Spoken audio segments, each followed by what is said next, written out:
So, a guy goes to a place in Virginia called Priority Chevrolet and he buys a vehicle from them, which is nothing unusual. I mean, it's a car dealership. People are supposed to buy cars from there.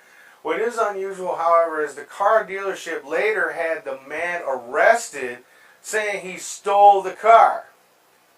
And I'll explain it to you in a second. It said he purchased a Chevrolet Traverse. These car names are so stupid now. Traverse. It's a Traverse.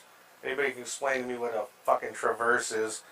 Anyway, his name was Danny Sawyer, and he paid $5,600 less for the vehicle than it actually cost. And so basically the dealer tried to get him to sign a new contract saying that he owed more money. And I'm sure that all of us would have been like, yeah, I owe you more money. I'll sign whatever you want. Well, he basically said, no, I'm not going to sign a new contract or anything. The deal is done. I bought the vehicle. It's mine fair and square. If you fucked up, that's your problem. So they called the local police and they alleged that he stole the car. This is where the story gets great. First of all, are these police in Virginia fucking morons? Or, I mean, is there some sort of intelligence test that they have to take? Because how did the guy even end up in jail? Because if you buy a car from a dealer, to my notion, because I bought a car from a dealer, you get a license and a registration and everything in your name. So, I mean, how did the police even have the authority to arrest this guy? I mean, all he'd have to do is show him the license and registration. Say, oh yeah, I'm sure that all car thieves have the car, licensed and insured and registered in their name, officer dipshit,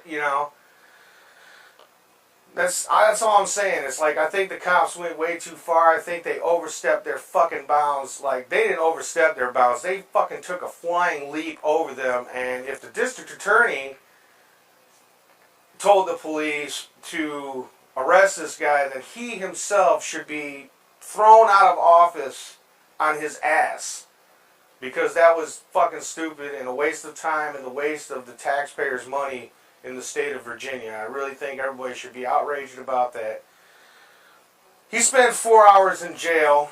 Now the dealership wants to apologize. Oh, we're so sorry. We're sorry that we had you arrested and inconvenienced beyond belief.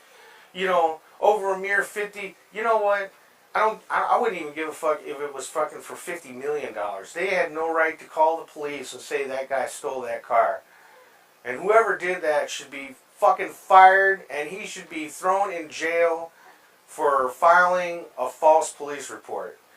You know what, man? This kind of stupid shit happens all the time. And, it just amazes me the lack of, police due process or anything. I mean, it's like these motherfuckers just so willing to run out and arrest a motherfucker, they can't even check the facts. All the guy had to do was show him a license and a registration, and they should have went back to the dealership and said, this guy has a license and a registration, he's got insurance on the vehicle, something's not right, because, normally car thieves just don't go out of their way to make a car legal. I mean, it's just fucking common sense. It just doesn't make any sense that the police would fucking even bother with it. I would have went back to the dealership immediately and asked them what the hell's really going on. Because if this is over $5,600, that's really fucking stupid. I mean, a lot of cars get sold, for, $5,600, that's nothing in the scheme of a vehicle when you're paying $40,000, $50,000 for a car. I mean, that's like nothing. So, I'm glad that guy's suing you, and I hope that he wins. Because that was fucking stupid. That's like a stupid tax you should have to pay for being complete morons. Whoever called the police and filed the report should be thrown in jail for abusing the tax dollars of the citizens of the state of Virginia, because that was fucking stupid. That was like calling, that's like illegal use of 911, abuse of police, you know, filing a false police report. You know, I'd throw all that shit on that guy. You know, and I hope they do. And I hope I see that shit. But the point is, it's like pretty soon when we go to buy a car, we're going to have them sign a paper saying, please sign this saying you ain't going to have me arrested after I drive off of the lot. Fuckers.